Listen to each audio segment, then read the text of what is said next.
Hello, Alan Bradshaw here from the Management Advisory Service.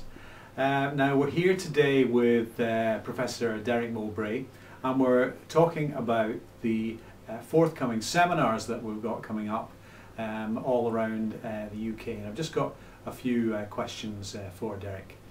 Hi Derek. Hello Alan, how are you doing? Fine. I hope you're not stressed today. No, not stressed today, not stressed today at all. Well. Oh, thanks. I'm glad you think so. Mm-hmm. Now the first question I've got for you, Derek, is why have a seminar on managing well-being and preventing stress at work? What's the reason for it? Well, I mean, essentially we spend an awful large part of our lives at work, and work ought to be extremely fulfilling, and we ought to be feeling great about work. Should be a happy thing to do. Yeah. But the reality is that a tremendous number of people suffer from psychological distress because of what actually happens at work. And because they suffer from stress, performance of organisations tends to decline, and indeed the costs and expenditure associated with people feeling sick, unwell and underperforming is probably about 58% of the total costs of sickness, absence and turnover in the UK at this time. Right. So it's a huge expenditure. Now, not many people really understand how to prevent this from happening, and so we thought it would be an excellent idea to put on a seminar which helps managers understand what the issues are and give them real tools and real steps to take in order to prevent psychological distress at work. Okay, thanks very much. Now you've recently published an agenda, what you call an agenda on well-being and performance. So can you tell us a wee bit about what that agenda is all about? Indeed I can. The reason for an agenda is that quite a lot of people find it very difficult to know where to start. And if you have an agenda, it does set out the steps to be taken. And there are a series of steps. The first step is to survey your staff to find out exactly what's going on now. How many people are suffering from distress, where those pressure points might lie. And then secondly, to go into looking at the way in which the organisation itself helps people to behave in ways that prevent stress. Yeah. And then thirdly, to go into the behaviours that managers and others are expected to adopt in order to promote well-being and reduce psychological distress at work. So the point of an agenda is to have these steps laid out so that those who need something to follow have an agenda to follow towards an improved working environment. Okay, thanks. That's very good. Now, there's been quite a number of government initiatives over the past few years and very recently related to well-being and stress.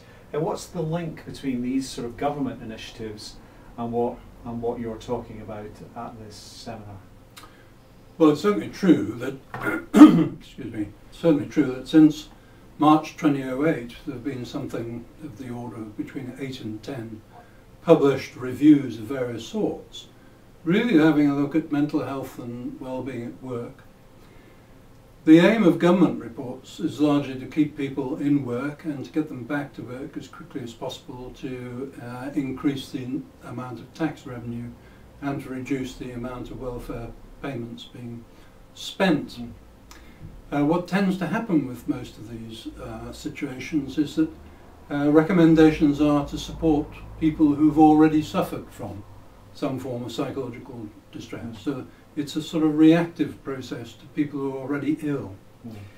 And the provision of services is also an indication of action, taking action. Governments really like to do that. Yeah. But what happens in reality is that people return back to the very situation that caused the problem in the first place. And what I'm interested in, and what MAS is interested in, is to prevent psychological distress from occurring in the first place.